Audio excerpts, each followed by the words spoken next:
Good morning. I'm Lacey Shippey on the Rural Radio Network, and it's time to take a look at our midday livestock trade with livestock market analyst Kyle Bumsted. And Kyle, the cattle market doesn't seem to know which direction to head here today. Tell me what you're seeing out there. Cattle market is really lacking a sense of direction here. We started off higher early on here. We made a high of 236.42 early in this April live cattle contract, only to fall back here about that 9:15 time frame. We started selling off, and then it's been gradually coming back ever since.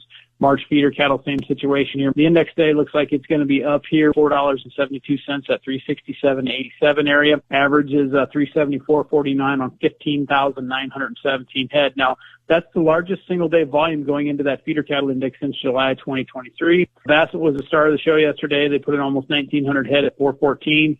Then there was a sale in North Dakota that was at $4. And then Aberdeen and Torrington, they were both at 381. Kearney and Creston, Iowa, they were at 372. Dodge City, 365. El Reno, 357.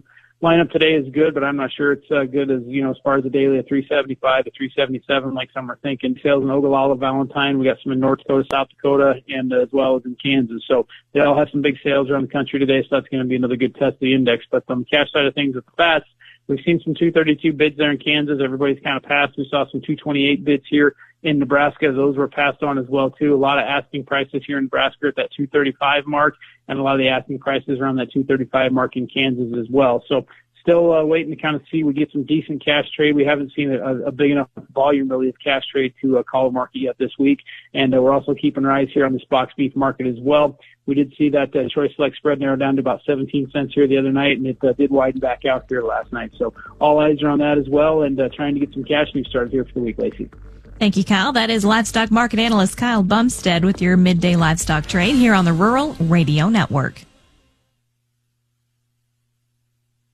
In this Building Nebraska Minute, we're featuring Nick and Kristen Ryan, the entrepreneurial duo behind Prairie Creek Vineyard and Winery and The Dentist, a dental practice in Central City. Nick shares about the origins of the winery. We bootstrapped the winery because we started with nothing, literally nothing. There was no grapes planted. There were no buildings available. So it was created from literally nothing. On the other side of the coin, Kristen dove headfirst into entrepreneurship by acquiring an existing dental practice. The dentist in Central City was looking to transition his practice out and had been talking to me through dental school. It's hard to get professionals to come to rural Nebraska. He had been talking to me all through school. Learn more about Nick and Kristen Ryan, how they navigate entrepreneurship and marriage, and their commitment to their rural community in the latest episode of the Building Nebraska podcast, brought to you by the Engler Agribusiness Entrepreneurship Program at the University of Nebraska-Lincoln. Welcome back to the Rural Radio Network. For a check of your markets, grains are mostly higher with the exception of soybeans and soy oil as the market's position ahead of next week's WASDE report.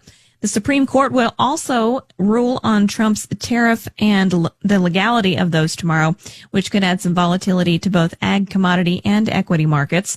Corn futures are flat to a penny higher without much to drive the market in either direction today. Weekly export sales for the first time in a while were soft at 377,600 metric tons. Soybeans are lower. Weekly sales were mediocre at almost 878,000 million tons. And we saw another sale this morning to China of 132,000 tons. South American weather and the record crop are on the way. Back to putting some pressure in the bean market here today. And weekly exports for wheat were also soft, but futures are higher so far today as weather for the plains looks generally warm this week before cooling, with the eastern plains having the best shot at moisture in the next few days. March corn is up a half at 447.5. May up 1 at 455. March soybeans are down 3.5 at 1063.5. May down 3.5 at 1075.25. March Chicago wheat is up 4.5 at 522.5. May up 4 3/4 at 532 3/4. Kansas City March wheat up 3 1/4 at 534.5. May up 3 1/4 at 546.5. February live cattle are down 32 cents at 234.20. April down 17 at 235. March feeders are up 22 cents at 355.72. April down 2 cents at 354.65. February lean hogs up $1.27 at 86.07. April up 1.72 at $92. And Class 3 milk for January down 17 at 14.91. You're listening to the Rural